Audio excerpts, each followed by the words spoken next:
Et en tout cas, mon propos sera effectivement de parler de l'optimisation au service des performances des bâtiments et des quartiers. Donc là, le topo global. Bon, rappeler rapidement l'enjeu climatique et la contribution de deux choses dont on n'a pas parlé aujourd'hui et qui me paraissent importantes et qui font résonner à nouveau le mot smart. Alors bon, parler de smart, c'est toujours un challenge parce que, comme disait un de mes collègues, bon, si tu veux parler d'intelligence, montre que tu as un petit échantillon sur toi. Donc c'est un petit challenge. Un autre mot-clé qui m'avait été introduit, c'est la révolution de l'optimisation. Je pense qu'il faut qu'on en parle, c'est-à-dire qu'on a parlé beaucoup de logiciels intégrés, et l'une des dimensions dont on a parlé aussi, c'est l'optimisation, donc on parlera rapidement de ça. Et on parlera effectivement des enjeux et des objectifs pour l'optimisation et les bâtiments à l'échelle des quartiers. Et je vous montrerai des exemples d'applications et des développements de l'optimisation des bâtiments à l'échelle des quartiers, avec les problématiques de gestion de la demande, la gestion anticipative. Et ça, c'est quelque chose qui nous préoccupe beaucoup. Donc moi, en fait, à la base, je viens d'un laboratoire de génie électrique, donc je pars plutôt du monde des réseaux. Et une des problématiques importantes que je vais introduire, c'est la gestion de la demande, la gestion anticipative. Et effectivement, on verra qu'il y a une problématique qui va des bâtiments au quartier, voire jusqu'au pays.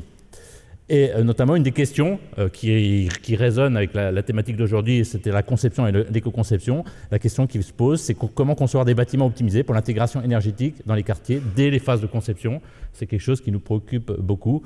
Et si j'ai le temps, je parlerai des défis restants à relever. Alors là, je me positionne d'un point de vue chercheur. Hein.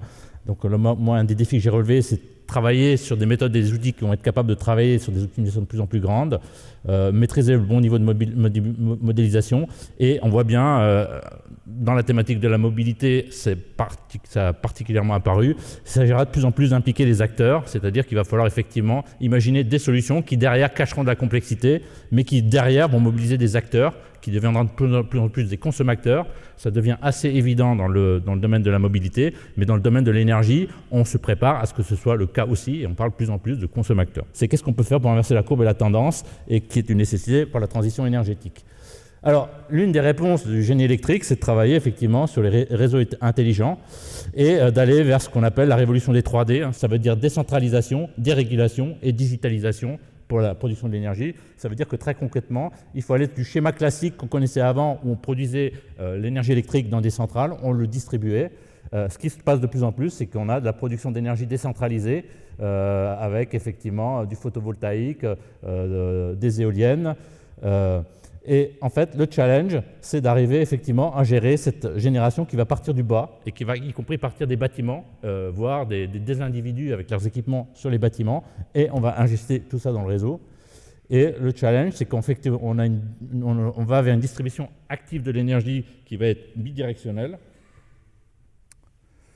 Et donc ça introduit un gros enjeu, puisqu'effectivement, il va falloir introduire de l'énergie bidirectionnelle et intermittente. Et je pense que vous le savez, mais l'un des gros challenges dans un réseau électrique, c'est qu'à tout instant, vous devez absolument assurer l'équilibre de la production et de la consommation. Dans ce scénario-là, les bâtiments seraient un pilier. Là, je vous ai rappelé un certain nombre d'éléments qui apparaissent dans ce rapport. Donc là, par exemple, on a dimensionné la taille de tous les systèmes de production d'énergie renouvelable à l'échelle du pays. Et là, la grosse partie du camembert, c'est les photovoltaïques sur les toits des bâtiments, qui pourraient être la plus grosse capacité, jusqu'à 34% de la capacité, donc 68 gigawatts sur les 196 gigawatts nécessaires, dans un des scénarios étudiés. Donc là, c'est le scénario dit à acceptabilité sociale élevée.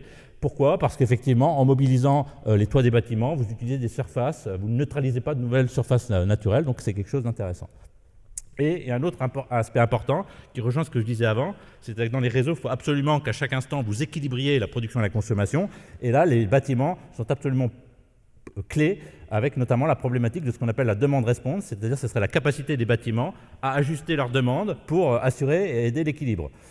Donc, le pic de demande en France serait de 102 gigawatts et la capacité de demande-réponse des bâtiments pourrait monter jusqu'à 17% en jouant sur les ballons d'eau chaude dont on peut décaler la consommation, le chauffage clim dont on peut décaler la consommation, les fours, les machines à laver. Donc, on voit que les bâtiments plus grosse consommation, les bâtiments plus grosse production, en plus, ça aurait la vertu de rapprocher la production de la consommation, et les bâtiments qui aideraient à équilibrer le système. La question qui se pose derrière, c'est quels enjeux et objectifs pour l'optimisation en partant des bâtiments et en allant jusqu'à l'échelle quartier.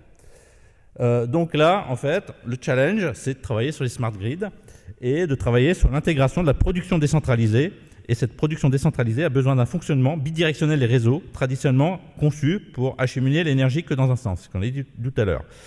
Et ce qu'il faut introduire maintenant, c'est une gestion de l'équilibre en temps réel entre la consommation et la production, y compris la génération intermittente et aléatoire, et l'intégration de nouveaux usages, véhicules électriques, équipements modernes dans les bâtiments.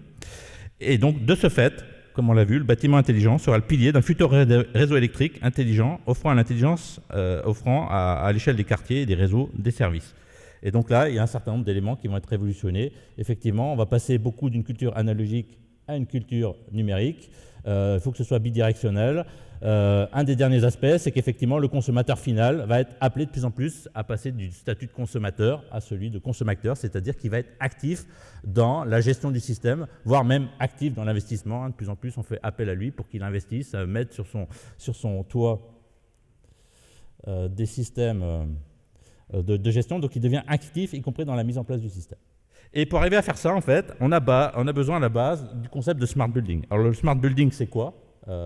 C'est un bâtiment qui est capable finalement d'adapter sa demande, de l'adapter d'une part à ses capacités de production locales, c'est-à-dire l'idée c'est que le bâtiment soit capable de changer sa courbe de consommation pour qu'elle soit la plus proche possible de la courbe de production des moyens de production locaux. Alors pour ça, on va utiliser de la batterie, on va utiliser du décalage de charge, on va faire un certain nombre de choses comme ça. C'est ce qu'on appelle de la demand size management, c'est-à-dire la gestion de la demande du côté bâtiment, ou du load matching, c'est-à-dire qu'il s'agit de faire coller la courbe de consommation à la courbe de production.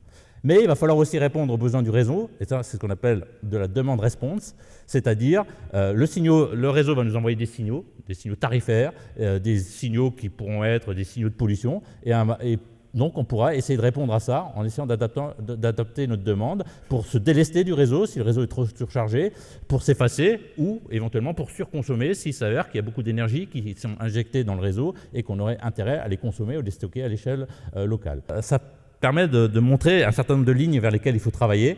Bon, une des lignes sur lesquelles on travaille, c'est travailler sur des optimisations de grande taille, maîtriser le bon niveau de modélisation. J'ai déjà abordé cette question. Il ne faut pas se précipiter dans les premières phases de conception vers des outils trop fins. Il faut trouver le bon niveau de finesse. Et puis il y a une question importante, c'est l'implication des acteurs, les concepteurs bien sûr, mais de plus en plus les consommateurs qui vont devenir partie dans la phase d'exploitation, d'utilisation des réseaux et des bâtiments de plus en plus importants et prégnants. Et c'est pour ça, sans rentrer dans les détails, qu'il nous paraît important de travailler sur la notion de Living Lab. C'est ce que nous, on essaie de faire. On a monté une première génération de plateforme qui était un Living Lab. Alors, le Living Lab, c'est quoi ? C'est une plateforme dans laquelle on développe nos stratégies de mesure, de gestion, et il y a des usagers dedans, et ces usagers doivent pouvoir, aussi fluidement que possible, passer du rôle de concepteur au rôle d'utilisateur. Donc, on a emménagé dans un nouveau bâtiment où l'idée est la même, et maintenant, il s'agit de pouvoir exporter cette idée jusqu'à l'échelle du quartier. Et ça, c'est des choses auxquelles on travaille à Grenoble, par exemple, dans le cadre d'un écoquartier, où l'idée, c'est bien d'avoir un Living Lab qui va de la dimension bâtiment jusqu'à l'échelle dimension quartier, et avec une vision transversale des problématiques d'énergie, de transport et de qualité de l'air. Voilà. Donc ça, c'est la vision. Donc, conclusion, le Smart Grid est une réponse à la transition énergétique qui s'appuiera massivement sur le Smart Building, en utilisant massivement de l'optimisation, puisque c'est l'exercice de style qu'on me demandait. Oui, effectivement, il y aura massivement de l'optimisation qui sera en partie cachée, mais qui devra malgré tout avoir du sens pour l'usager final, pour faire de la gestion anticipative, de la gestion de la demande, et il faudra intégrer ces aspects dès les phases de conception. C'est-à-dire qu'il faudra concevoir des bâtiments qui, notamment, offriront des potentiels de demande-réponse, offriront des potentiels de production d'énergie. Et parmi les défis à surmonter, être capable de gérer des problèmes de grande taille, c'est-à-dire que là, on a vu qu'on sait efficacement déjà gérer des problèmes d'optimisation. Un des challenges, c'est sans doute de gérer des problèmes d'optimisation encore de plus grande taille, et je vous ai montré qu'il y a du potentiel. On sait, dans des endroits où on est très performant, traiter des problèmes où il y a plusieurs millions de variables. Il faudrait ramener cette compétence à l'échelle des bâtiments. Ça, c'est un des challenges. Et finalement, c'est ce qu'on essaie de faire nous. On essaie de ramener ce qui se passe à l'échelle des bâtiments, et on essaie d'y ramener la compétence qu'on a acquis à l'échelle de l'optimisation des réseaux. Vous avez vu que ça peut atteindre des millions de variables, en fait. Et le dernier élément important, c'est avoir des solutions d'optimisation en interaction avec les usagers au cœur des systèmes, puisque ce seront les consommateurs de demain, de la même manière que dans les systèmes de mobilité, on voit bien que le consommateur, surtout s'il s'agrège, va avoir un poids de plus en plus important dans le système. Voilà, je vous remercie.